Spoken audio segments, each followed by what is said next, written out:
Have you spoken to Putin since last Monday? Yeah, I have. What is your conversation? Or can you share? Every conversation I have with him is a good conversation, and then unfortunately a bomb is loaded up into Kiev or someplace, and then I get very angry about it. I think we're going to get the war done. Donald Trump's trips to Russia were never just business. They were a masterclass in how to travel like a king and negotiate like a player who knows the game is rigged in his favor. Picture this, not boardrooms, not stiff political dinners, but gold-trimmed cabins, velvet recliners, and a world where every step screamed, "You've made it." From the plush corridors of Air Force One to Moscow's most historic, over-the-top suites, Trump didn't just visit Russia, he conquered it in style. Our story begins in 1987, right in the heart of Moscow. The Cold War still casts a shadow. The Kremlin looms over Red Square, and Donald Trump checks into the National Hotel's legendary Lenin Suite. This wasn't just a hotel room. This was the room, the one reserved for heads of state and power brokers whose decisions shaped history. Crystal chandeliers exploding with light like fireworks, antique furniture that had silently witnessed decades of political intrigue, and windows that didn't just open to a view, they opened to the Kremlin itself. For 5 nights, Trump wasn't just in Moscow. He was perched at the epicenter of Soviet power, breathing air heavy with centuries of empire and revolution. And here's the twist, that $30,000 suite, he didn't exactly pay full price. Soviet hosts, via a KGB-linked travel agency, rolled out the red carpet for him. Why? Because they knew something priceless. Luxury seduces, comfort persuades. Treat a man like royalty, and he'll never forget who handed him the crown. Trump's stay was a masterpiece of hospitality as strategy. Devoted staff at his beck and call, private dining with Russia's finest cuisine, a concierge that could unlock doors even locals couldn't dream of, exclusive tours of restricted sites, tables at Moscow's most elite venues, every whim granted without question. And when Trump flew back to New York, the ripple effect hit like a shockwave. Weeks later, he dropped $94,000 on full-page ads, slamming NATO, perfectly in line with Soviet interests. That 5-day trip, with all its extravagance and aftermath, tallied up to $275,000 in today's money. But what it bought was far more than luxury. It was influence, planted quietly in the mind of one of America's most ambitious figures. Fast forward to the presidency, and Trump's travel style didn't just evolve, it ascended to an entirely new stratosphere. Enter Air Force One. If the Lenin Suite was about dominance on the ground, Air Force One was about owning the sky. Forget private jets, this is a flying fortress of power. Even short trips like the Alaska summit cost over $1 million, a sum that could crush the annual budget of some nations, and Air Force One never flew alone. Massive C-17 Globemasters followed, hauling everything from Marine One helicopters to armored limos, ensuring that wherever Trump landed, the full presidential bubble materialized around him. Step inside this aircraft and you're stepping into the pinnacle of airborne luxury and capability. A private presidential suite with the softest linens and a marble-clad bathroom dripping in gold accents. A personal office wired into the global intelligence grid. Conference rooms where decisions shaping the world unfolded at 40,000 feet. A galley run by White House chefs serving up 5-star meals as the planet passed silently below. Air Force One wasn't a plane, it was a statement. The President of the United States is always in control, always connected, always untouchable. And before all of this, even his private trips to Russia for events like the Miss Universe pageant carried the same DNA of opulence. Custom jets with leather lounges, full bedrooms, gourmet dining, $84,000 a round trip to ensure Trump's brand of luxury never dipped, no matter where he went. Each landing was theater. Armored limos rolling onto the tarmac, security teams snapping into formation, every move designed to impress, intimidate, and project power. By the time you tally up the cost of Trump's overseas ventures as president, you're staring at a jaw-dropping $57 million. But here's the real point. It was never just about the money. It was about what that money bought: presence, influence, and an image of unstoppable authority, carefully wrapped in layers of wealth and spectacle. In a world where perception is everything, Trump's travels didn't just move him from point A to point B. They told the world, in no uncertain terms, this is what power looks like. And here's where things go from jaw-dropping to unbelievable. Money can buy you a $30,000 night suite. It can buy you a private jet dripping in leather and gold.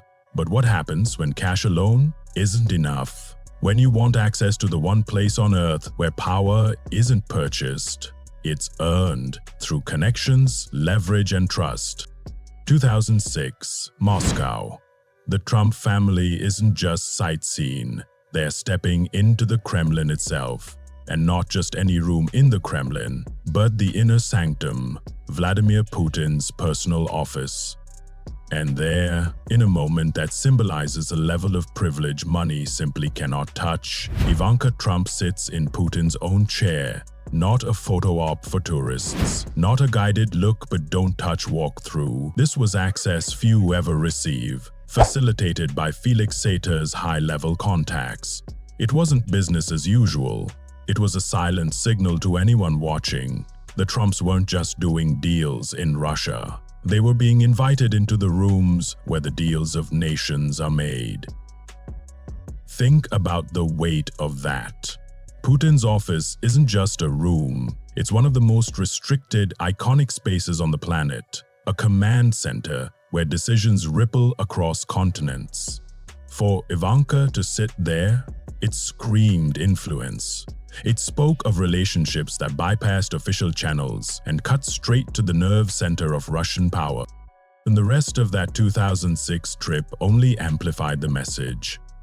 The Trumps stayed in Moscow's most prestigious hotels, luxurious suites with marble bathrooms, glittering chandeliers, and sweeping views of Red Square.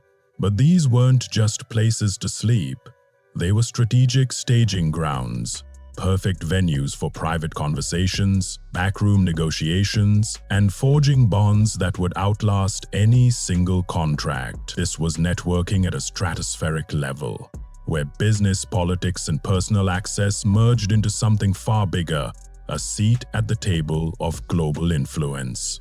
So, if you thought $57 million worth of luxury and Air Force One was the pinnacle, think again, because sometimes the most valuable thing isn't what you can buy, it's what doors you can open. And when the door is the one leading to Putin's desk, that's not just access, that's history in the making. This is where the story shifts from luxury to legacy, because for Trump, Moscow wasn't just a playground of chandeliers and private suites. It was a gold-plated opportunity to plant his name permanently in the heart of Russia. The 2006 Kremlin access wasn't an isolated thrill. It was a strategic move tied to a grander vision. A Trump-branded luxury skyscraper towering over Moscow's sky. This wasn't some boutique project. The plans aimed directly at Russia's rising billionaire class, high-end condos, exclusive services, and a level of prestige meant to rival Trump Tower in New York. Price tag? Nearly $480 million. An investment that screamed confidence in Russia's growing elite and in Trump's ability to court them. And while the blueprints were bold, the access fueling them was unprecedented. Private Kremlin tours, peeling back centuries of Russian power like pages in a secret diary. Guides leading the Trumps through rooms where treaties shaping the modern world were signed, where Russia's most guarded decisions had been whispered. Putin's personal office, conference rooms reserved for global deal-making, reception halls where the fate of nations had been toasted, experiences so restricted they typically demanded $16,000 from even the most elite VIPs, granted to the Trumps through Felix Sater's connections, not cash. A trip's price tag? about $340,000 when you factored in the private jets, world-class hotels, and the extensive groundwork for one of the boldest real estate plays ever attempted on Russian soil. But as extravagant as it was just a prelude to what came next.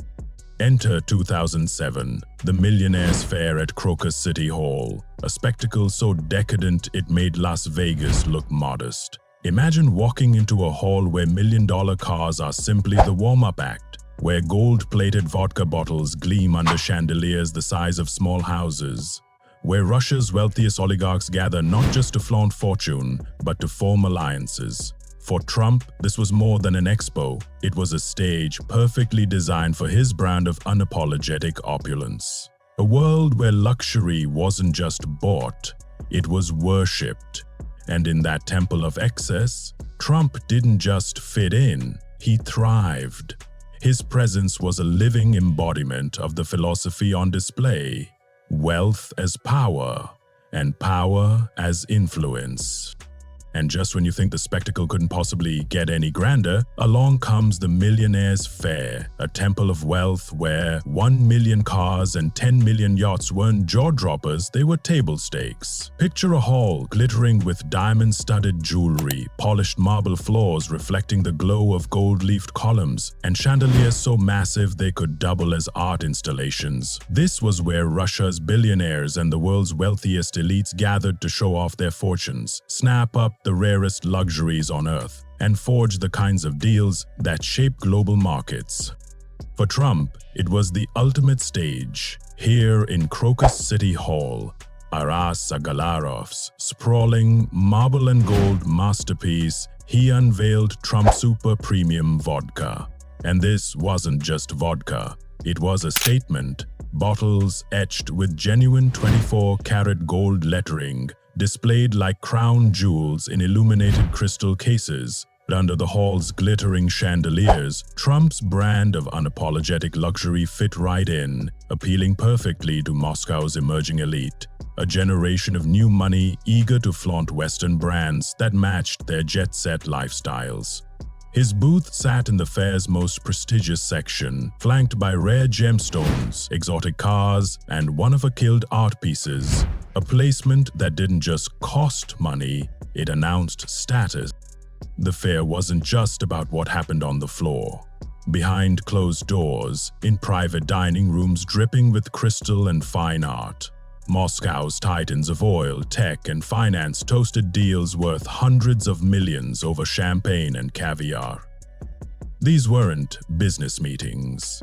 They were orchestrated performances of power, where handshakes sealed alliances that would ripple across industries and continents. Trump was in the thick of it, spending nearly $183,000 in today's money on exhibition space, marketing, and his own luxury travel. $67,000 alone on private jet flights and opulent hotels. For him, the fair was more than an expo. It was a launchpad into Russia's wealthiest circles. But how do you top an event where aristocrats casually shop for super yachts? Easy. You take over Moscow's most luxurious hotel and throw the world's most glamorous pageant, the Ritz-Carlton Presidential Suite, where elegance meets history and where Trump's next move would make the Millionaires' Fair look like a warm-up act. And here's where it all came full circle. Trump's 2013 return to Moscow, not for politics this time, but for spectacle, prestige, and a global stage he intended to own. The Miss Universe pageant was more than a beauty contest. It was a power move wrapped in sequins and spotlights. And the Ritz-Carlton Moscow was the perfect throne for the king of luxury branding to sit upon. This wasn't just a hotel stay. This was a declaration.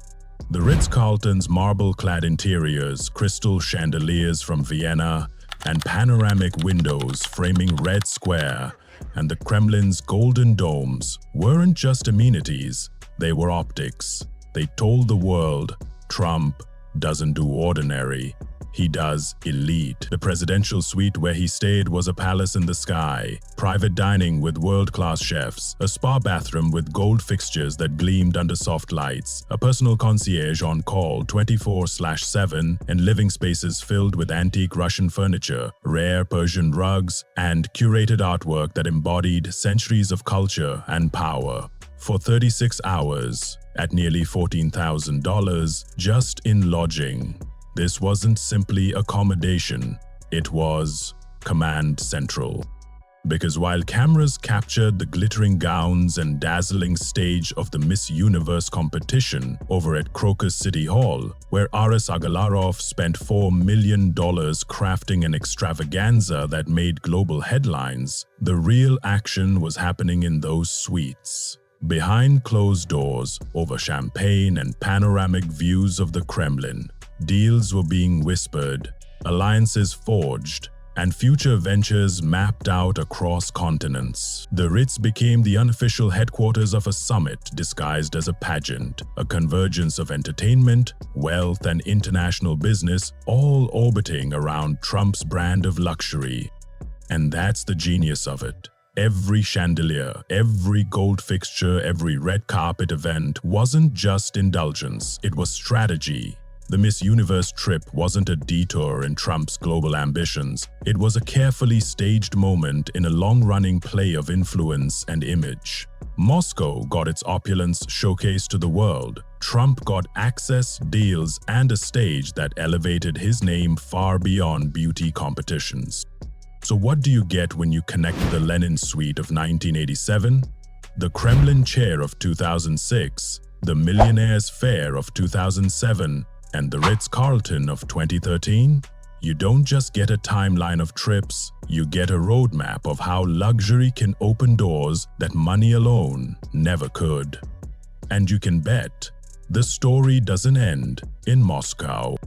The arena was turned into a sparkling palace of lights, with stages built by world-renowned musicians and sound systems that equaled the greatest concert halls, creating a setting where entertainment and commerce smoothly melded into a celebration of riches and international collaboration. Throughout his trip, Trump used the Ritz-Carlton's privileged facilities for private talks with Russian business figures, including conversations regarding the projected Trump Tower Moscow project that would have marked one of his most ambitious overseas projects.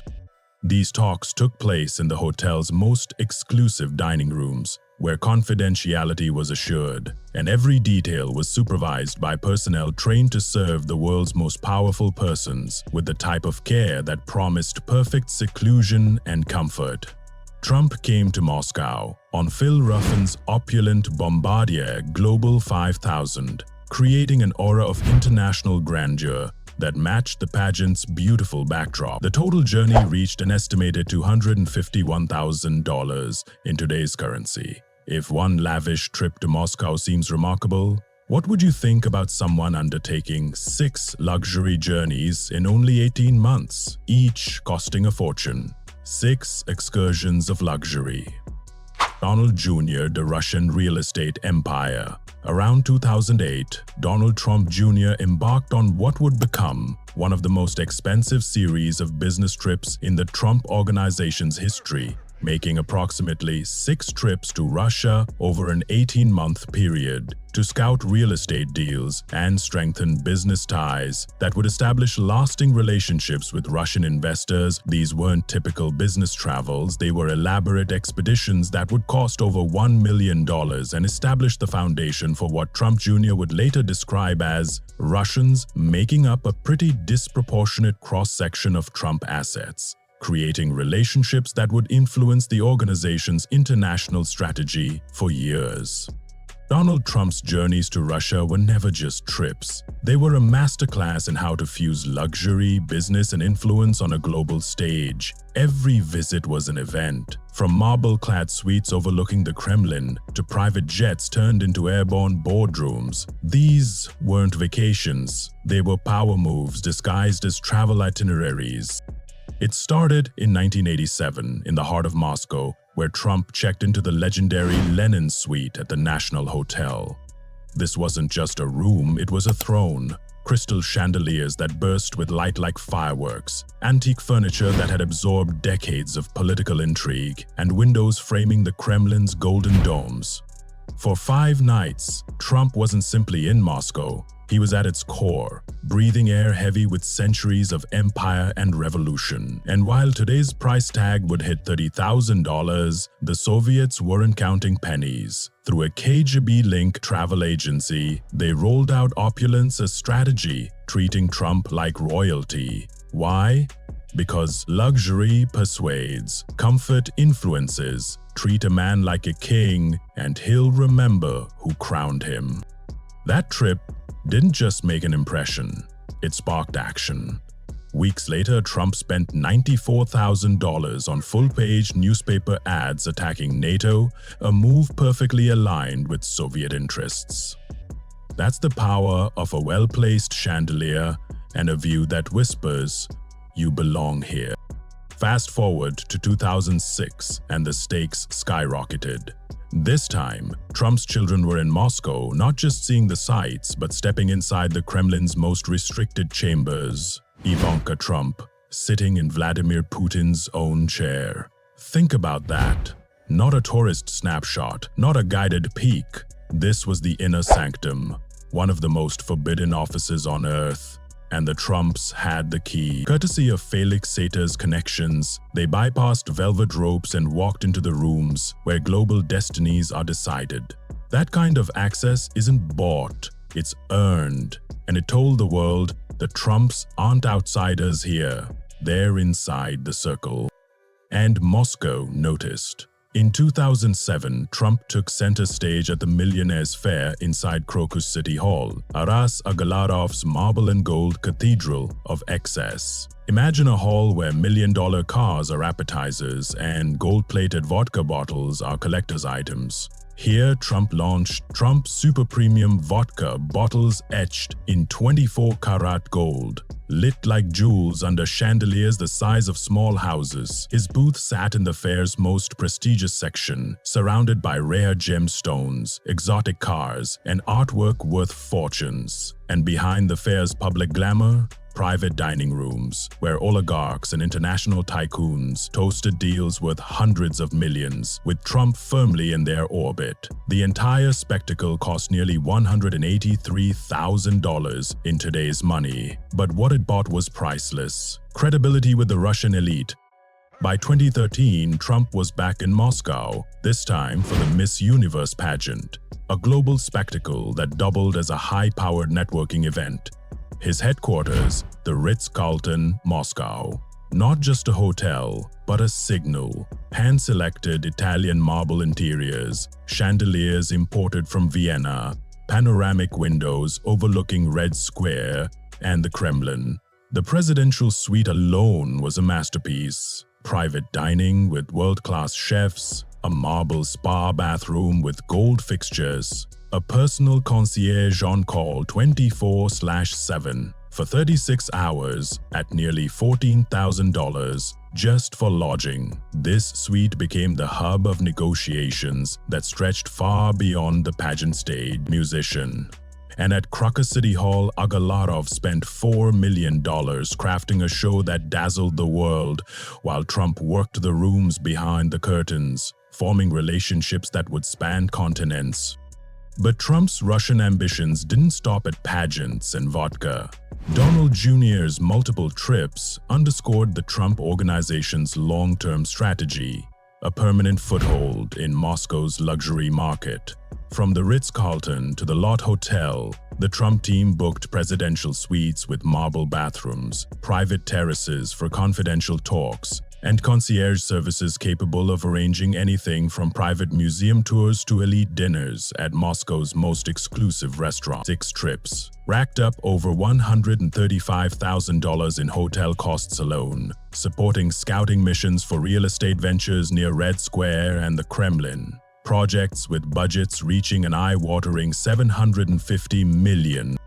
And when Trump took office, Luxury travel merged with presidential power in ways America had never seen. International trips often included stays at his own properties, turning Secret Service logistics into a revenue stream for the Trump organization. Entire hotel floors reserved, security upgrades paid for by taxpayers, meals, transport, and resort access for agents, $200,000 per trip flowing straight into Trump accounts. The 2025 Scotland trip was the pinnacle. Secret Service stationed at Trump Turnberry and Trump International Golf Links, Aberdeen, securing trade negotiations by day and funding Trump resorts by night.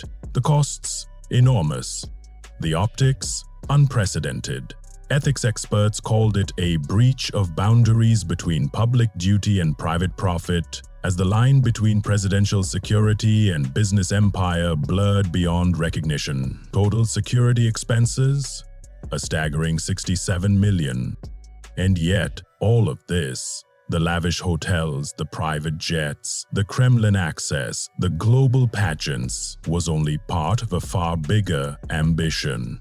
Go back to 1996 when Trump arrived in Moscow with a $250 million dream, a luxury real estate empire planted firmly in Russia's capital. 2 skyscrapers, $250 million in investment, $500 million today, with penthouses overlooking the Kremlin itself, private elevators, marble lobbies, Western designs infused with Russian grandeur. He even filed his trademark in Russia, laying the groundwork for a transatlantic empire stretching from Manhattan to Moscow. The cost of that trip, $352,000. The vision, limitless. This is the story of how luxury, politics, and profit intertwined into something far greater than any single deal. From the Lenin Suite to the Ritz-Carlton, from vodka launches to Kremlin chairs, Trump's Moscow saga wasn't just about wealth, it was about weaving influence through gold threads. And if you think this is where it ends, you're wrong. Because the next chapter isn't about hotels or vodka, it's about what happens when private ambition collides with presidential power on the world stage. Thank you for watching. If you're ready to see how this story explodes beyond Moscow into a global web of influence and controversy, click the video on your screen right now.